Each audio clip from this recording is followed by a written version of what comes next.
नमस्कार दोस्तों, मैं दिलीप शर्मा और मेरे YouTube चैनल पर आपका एक बार फिर से बहुत बहुत स्वागत है। अब की जो क्लास में डिस्कस करने वाला हूँ वो 11th की क्लास को आगे अपन लेके जा रहे हैं।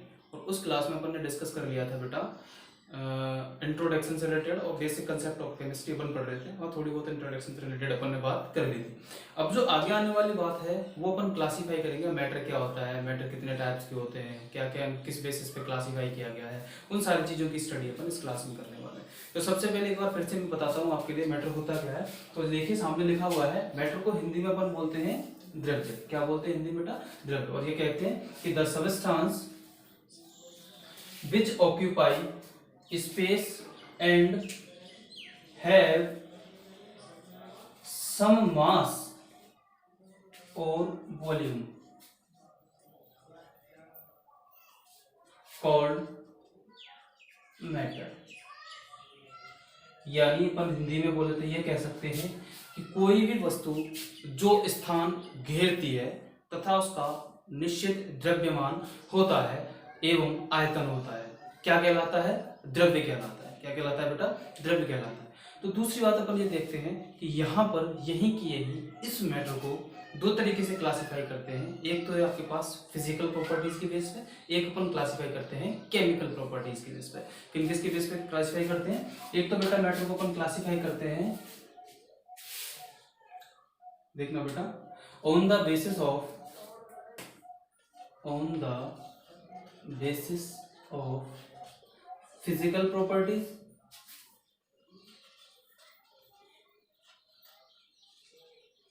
And on the basis of chemical properties.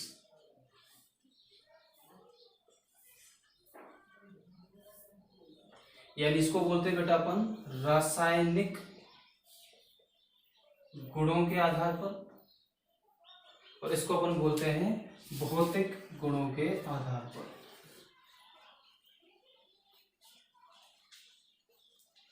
भौतिक गुणों के आधार पर देखना बेटा। तो ये दो चीजें आपने क्लासिफाई की हुई है, ठीक है। तो यही की यही अपन ये कहते हैं। अब आप ये कह सकते हो कि सर फिजिकल प्रॉपर्टीज क्या होती है? भाई इसको भी तो क्लासिफाई करने से पहले आपको ये समझना भी तो जरूरी होता है कि फिजिकल प्रॉपर्टीज क्या होती हैं और केमिकल प्रॉपर्टीज क्या होती हैं, ठीक है। तो फिजिकल प्रॉपर्टी के बारे में जब अपन बात करते हैं, फिजिकल प्रॉपर्टी की जब अपन बात करते हैं बेटा, तो अपन ये कहते हैं कि ऐसे गुण जिनको किसी भी रासायनिक विधि के द्वारा या पदार्थ के कंपोजिशन को चेंज करके, कैसे कि पदार्थ के कंपोजिशन को चेंज किए बिना ही कैलकुलेट किया जा सकता है। क्या बोला मैंने? कि ऐसे गुण जिनको पदार्थ के कंपोजिशन को चेंज किए बिना ही ज्ञात किया जा सकता है, मापा जा सकता है, फिजिकल प्रॉपर्टीज कहलाती है। यानी अपन ये कह सकते हैं कि the properties which measured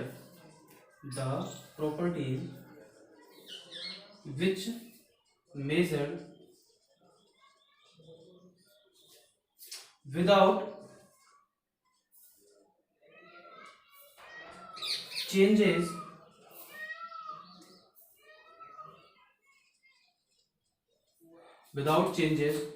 of composition of matter। यानी किसी भी पदार्थ के कंपोजिशन को चेंज किए बिना ही जिन गुणों को मापा जा सके, कंपोजिशन को चेंज किए बिना ही जिन गुणों को मापा जा सके, क्या कहलाते हैं? आपके पास फिजिकल प्रॉपर्टीज कहलाती है। दूसरी अपन बात करते हैं केमिकल प्रॉपर्टीज के बारे में। तो इनको मेजर करने के लिए क्या करना पड़ता है बेटा? इनको मेजर करने के लिए अपने को क्या करना पड़ेगा?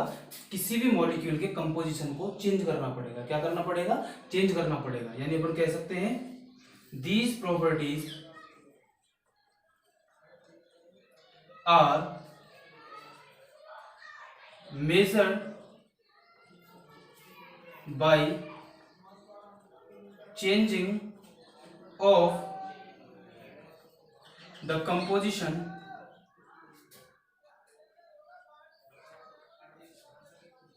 of matter। ठीक है, तो ये आपके पास कौन सी प्रॉपर्टी हो जाएगी बेटा? केमिकल प्रॉपर्टीज हो जाएंगी, ठीक है। अब देखना बेटा, अब इनके बेसिस पर किस तरीके से मैटर को क्लासिफाई किया हुआ है। किसके बेसिस पे? अब फिजिकल प्रॉपर्टीज की बेसिस पर अलग क्लासिफाई किया हुआ है और केमिकल प्रॉपर्टीज की बेसिस पे मैटर को अलग से क्लासिफाई किया हुआ है। और वो कैसे कैसे क्लासिफिकेशन है उसको अपन देखते हैं। एक देखना बेटा, जब अपन फिजिकल बेसिस पे बात करते हैं तो अपन ये कहते हैं कि जो फिजिकल प्रॉपर्टीज के बेसिस पे जो मैटर है उसको 3 तरीके से क्लासिफाई करते हैं अपन। कितने तरीके से क्लासिफाई करते हैं? 3 तरीके से। और वो कौन कौन से हैं वो आप देखते हैं। देखो बेटा, जब अपन फिजिकल प्रॉपर्टीज की बात करते हैं तो अपन ये कह रहे हैं कि भाई देखना, ऑन द बेसिस ऑफ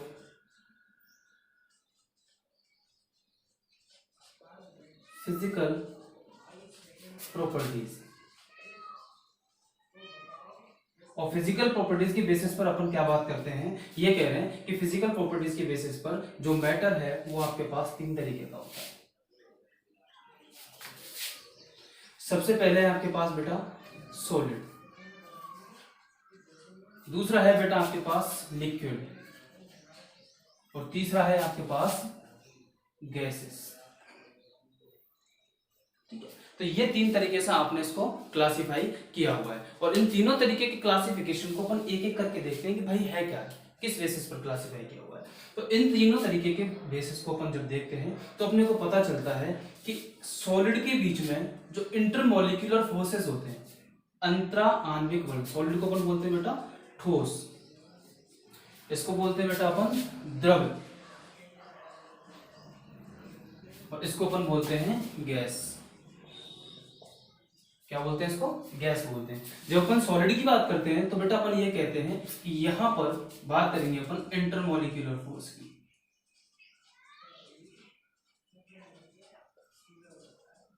अंतरा आणविक बल, हिंदी में बोलते हैं इसको अंतराण्विक बल।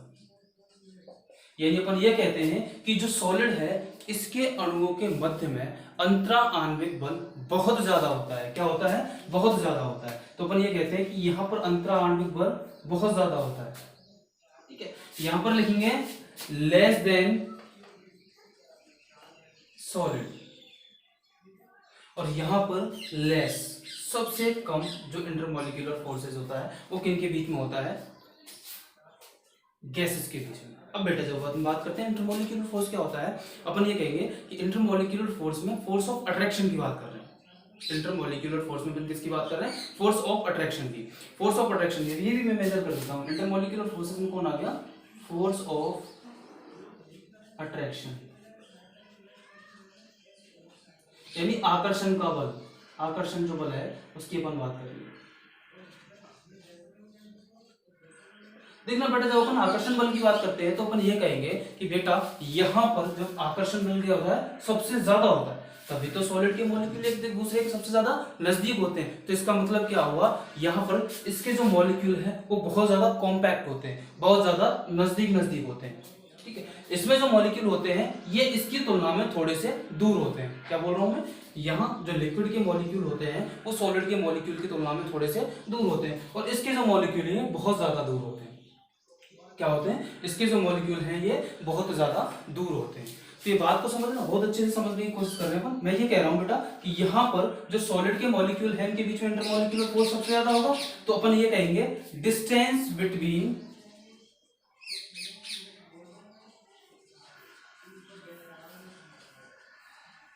मॉलिक्यूल, एक प्रॉपर्टी इंटरमॉलिक्यूलर फोर्सेस के अकॉर्डिंग अपन ने देखा। तो यहां पर डिस्टेंस बिटवीन मॉलिक्यूल क्या होगी? बहुत कम होगी, लेस, बहुत ज्यादा कम होगी। दो मॉलिक्यूल के बीच की जो डिस्टेंस है यहां पर क्या होगी? बहुत कम होगी। कम, सबसे कम होंगे इसको। इसका मतलब क्या है कि यहां पर कॉम्पैक्ट मॉलिक्यूल है।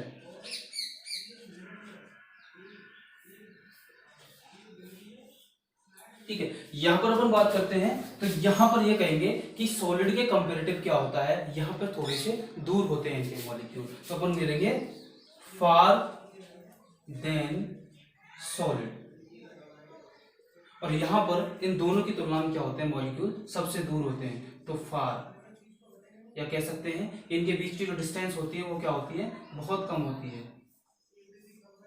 ठीक है, लेस होती है, बहुत ज्यादा कम होती है।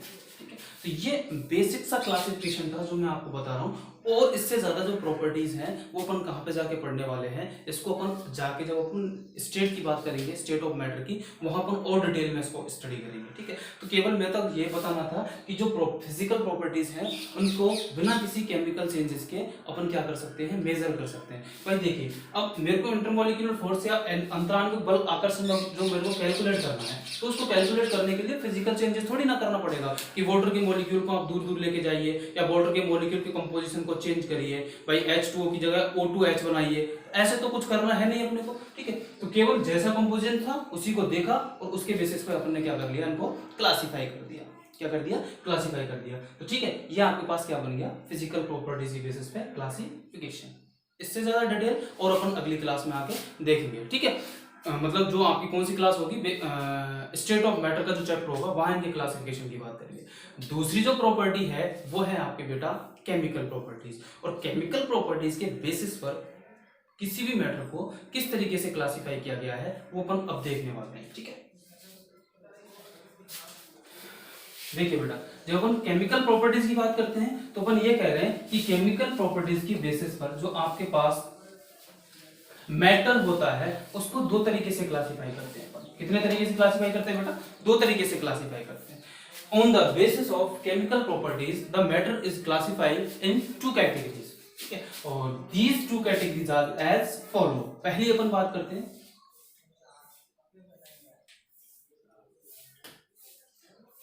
On the basis of chemical properties, और मैटर को अपन कितने तरीके से क्लासिफाई कर रहे हैं, ये है आपके पास दो तरीके हैं। एक तो आ गया बेटा आपके पास प्योर सब्सटेंस, या कह सकते हैं अपन मैटर। प्योर सब्सटेंस या आपके पास हो गया कौन सा, मैटर। ये तो आपकी बात हो गई प्योर सब्सटेंस या शुद्ध पदार्थ, शुद्ध पदार्थ या द्रव्य कह सकता हूं। ठीक है, और जो दूसरा क्लासिफिकेशन है वो है आपके पास बेटा, इसका दूसरा जो पार्ट है वो है आपके पास मिक्सचर। इसको बोलते हैं हिंदी में अपन बेटा मिश्रण। क्या बोलते हैं इसको, मिश्रण। ठीक है, तो ये आपका क्लासिफिकेशन किसके बेसिस पे, देखना। दूसरी अपन बात करते हैं जो प्योर सब्सटेंस है, इसको अपन फर्दर क्लासिफाई करते हैं। जो प्योर सब्सटेंस है इसको अपन ने फिर से क्लासिफाई किया हुआ है, और फिर से क्लासिफाई करने के बाद अपने को पता चला है कि जो प्योर सब्सटेंस है बेटा वो भी आपके पास दो तरीके का होता है। एक तो है आपके पास एलिमेंट, एक तो बेटा आपके पास एलिमेंट, और दूसरा है आपके पास बेटा कंपाउंड। सेम टू सेम जो मिक्सचर है इसको भी फर्दर क्लासिफाई किया हुआ है, और इसको फर्दर क्लासिफाई करके दो पार्ट में किस तरीके से डिवाइड किया हुआ है वो भी देख लो बेटा इस बार। जो मैटर जो होता है, मिक्सचर जो होता है, इसको दो तरीके से क्लासिफाई किया हुआ है। एक तो आपके पास होमोजीनियस मिक्सचर, और एक है आपके पास बेटा हेट्रोजीनियस मिक्सचर, हेट्रोजीनियस मिक्सचर। ठीक है, इसको बोलते हैं अपन समांगी और इसको बोलते हैं अपन विषमांगी। समांगी मिश्रण, ये है बेटा आपके पास विषमांगी मिश्रण। रोके लगा, देखना बेटा, अपन बात कर रहे हैं आगे से, जिसकी अपन बात की है किसके बारे में, एलिमेंट। एलिमेंट को फर्दर अपन देखते हैं। एलिमेंट के बारे में बात करते हैं तो एलिमेंट को फिर से अपन क्लासिफाई करते हैं बेटा तीन तरीके से। एक तो है आपके पास मेटल, ठीक है, दूसरा है आपके पास नॉन मेटल, और तीसरा है आपके पास मेटलॉइड्स। तीसरा कौन सा आपके पास, मेटलॉइड्स। ये आपके पास इनको फर्दर 33 तरीके से और क्लासिफाई किया हुआ है। अब अपन करते हैं एक एक तरीके को समझते हुए चलते हैं। क्या होते हैं सबसे पहले प्योर सब्सटेंस, देखना बेटा। जब अपन प्योर सब्सटेंस की बात करते हैं तो अपन ये कह रहे हैं कि जो प्योर सब्सटेंस होते हैं उनमें मॉलिक्यूल का जो कंपोजिशन होता है वो आपके पास फिक्स होता है, इंडिविजुअल कंपोजिशन होता है। क्या होता है, इंडिविजुअल कंपोजिशन होता है, ठीक है, जिसको ऐसे नॉर्मली इनके जो मेटल हैं इनको किसी भी नॉर्मल फिजिकल मेथड से या केमिकल मेथड से इनके मॉलिक्यूल को अपन आइसोलेट नहीं कर पाते, किसी भी फिजिकल और केमिकल प्रॉपर्टीज के बेसिस पे या मेथड के बेसिस पे इनको आराम से क्लासिफाई नहीं कर पाते। किसको? प्योर सब्सटेंस को। प्योर सब्सटेंस में सबसे पहले आता है आपके पास एलिमेंट। कौन आता है बेटा? एलिमेंट। और एलिमेंट की डेफिनेशन अपन देखते हैं तो अपन ये कहते हैं कि एलिमेंट होते क्या है, एलिमेंट में इलेक्ट्रॉन और प्रोटॉन का काउंट क्या होता है, इक्वल होता है। इलेक्ट्रॉन और प्रोटॉन का काउंट क्या होता है, इक्वल होता है। यानी these are uncharged species, these are uncharged species which have equal number of proton and electron. definition of electron, what is the definition of electron? We can tell about the definition of electron, then we tell that element are the substance which have equal number proton and electron। क्या बोला मैंने? Element जो तत्व होते हैं वो ऐसे substance होते हैं जिनमें समान संख्या में क्या होते हैं, समान संख्या में आपके पास इलेक्ट्रॉन और प्रोटॉन होते हैं, ठीक है। और ये अनचार्ज, अनावेशित स्पीशीज होती है, ठीक है, अनावेशित प्रजाति होती है। इसमें सबसे पहले अपन बात करते हैं मेटल के बारे में, तो अपन ये कहते हैं कि मेटल क्या होते हैं बेटा। जब अपन मेटल की बात करते हैं तो अपन ये कहते हैं कि यहाँ पर इनके कुछ जो प्रॉपर्टीज होती है वो फिक्स्ड होती है, सिमिलर होती है। जैसे अपन बात करते हैं ये अनफ्यूजेबल होते हैं, नहीं फ्यूजेबल नहीं होते हैं, ठीक है। तो फ्यूजेबल डिवाइसेस होती है। दूसरी बात, these are good conductor of electricity, these are good conductor of electricity. यानी ये क्या होते हैं, इलेक्ट्रिसिटी के अच्छे कंडक्टर होते हैं, ठीक है। जब अपन नॉन मेटल की बात करते हैं तो अपन कहते हैं these are an bad conductor of electricity. ये क्या होते हैं आपके पास, इलेक्ट्रिसिटी के बहुत मामूली से हल्के कंडक्टर होते हैं, ठीक है। और मेटलॉइड्स क्या होते हैं, मेटलॉइड्स अपने पास क्या होते हैं जो मेटल और नॉन मेटल दोनों की प्रॉपर्टीज को शो करते हैं। देखिए इसको हिंदी में बोलते हैं बेटा अपन धातु, इसको बोलते हैं बेटा अपन अधातु, ठीक है, और इसको बोलते हैं अपन उपधातु, ठीक है। जब अपन पीरियोडिक टेबल में देखेंगे तो इनको क्लासिफाई भी कर देंगे अपन, ठीक है। जो एलिमेंट हैं अब तक ये देखा गया है कि अब तक खोजे गए एलिमेंट तकरीबन कितने होते हैं अपने पास, 118 एलिमेंट खोजे गए हैं। कितने एलिमेंट खोजे गए हैं, 118 एलिमेंट हो गए, देखे गए हैं। जिसमें से ये कहा जाता है कि लगभग जो 90 एलिमेंट होते हैं वो नेचुरली अकरिंग होते हैं, जो प्रकृति से प्राप्त किए गए हैं। उसके बाद बाकी जो बचे हुए एलिमेंट होते हैं वो आपके पास आर्टिफिशियली बनाए गए जो आपके पास एलिमेंट है, ठीक है।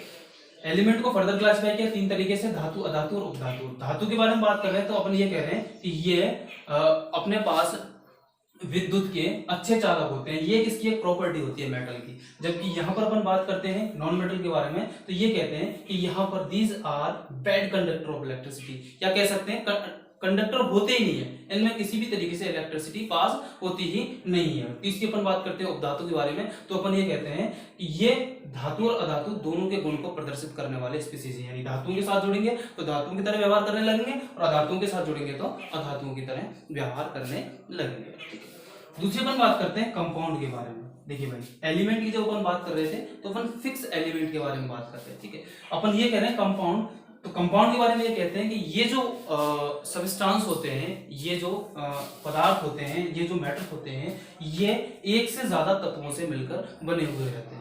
These substance are made up of more than 2 substance, 2 or more than 2 element, 2 or more than 2 element are called compound, ठीक है।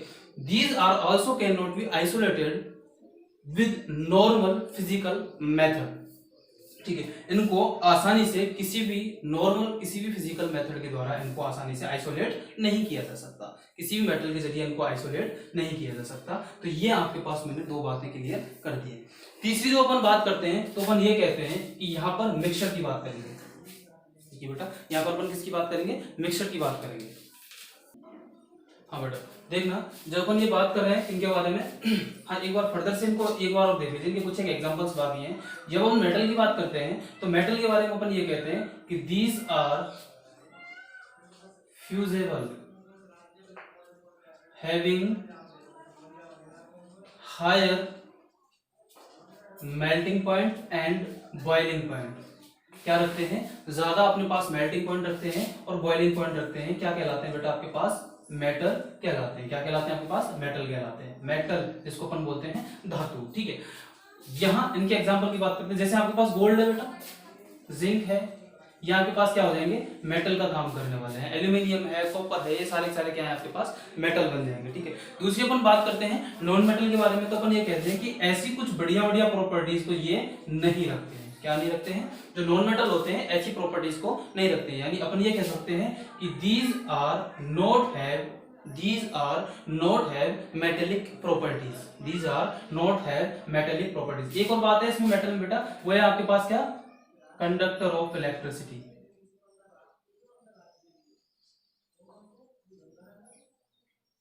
ये भी इनकी एक पॉइंट है आपके पास, ठीक है। जब अपन नॉन मेटल की बात करते हैं तो यहाँ पर कैसी भी ये मेटलिक प्रॉपर्टीज को नहीं रखते हैं। और मेटलॉइड्स के बारे में मैंने आपको बताया था कि यहाँ आपके पास क्या होते हैं, जो मेटल और नॉन मेटल की दोनों की प्रॉपर्टीज को शो करते हैं, ठीक है। तो नॉन मेटल है उसमें आपके पास एग्जांपल ले लेता हूं मैं, देखना भाई यहाँ के कुछ एग्जांपल अपन देख लेते हैं।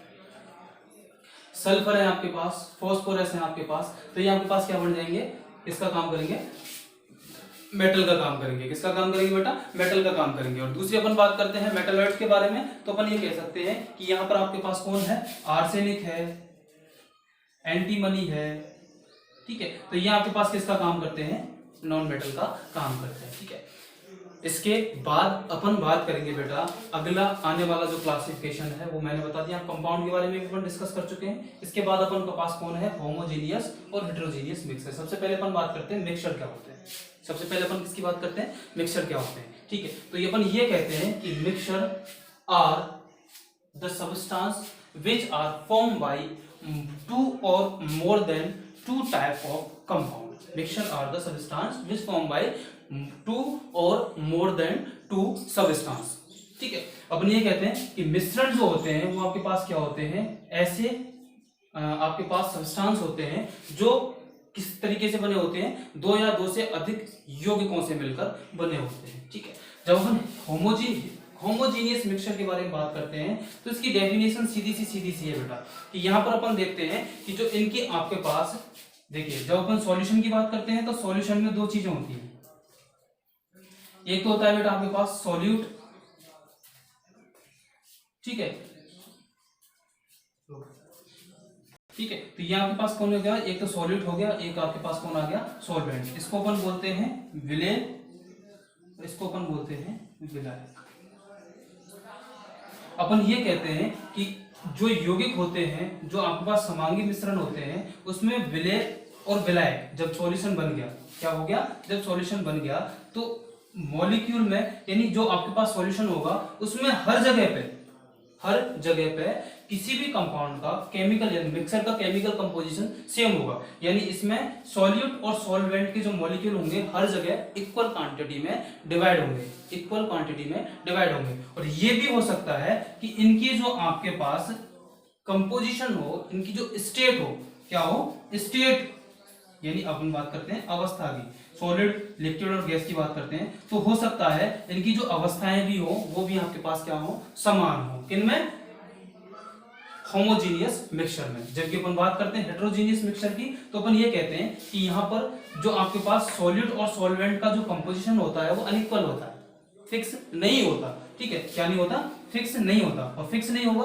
तो उस स्थिति में अपन ये कहेंगे कि इनकी जो आपके पास स्टेट ऑफ मैटर है वो भी आपके पास क्या हो सकती है, अलग अलग हो सकती है। हो सकता है सॉलिड आपके पास किस में हो, सॉलिड में हो, तो दूसरा आपके पास विलायक किस में होगा, आपके सॉल्वेंट किस में होगा, गैसेस में हो सकता है, या आपके पास लिक्विड में हो सकता है। लेकिन इनमें ये चांस रहते हैं ज्यादातर कि इसमें सॉलिड प्लस सॉल्वेंट दोनों की स्टेट क्या होंगी, सेम होंगी, ठीक है।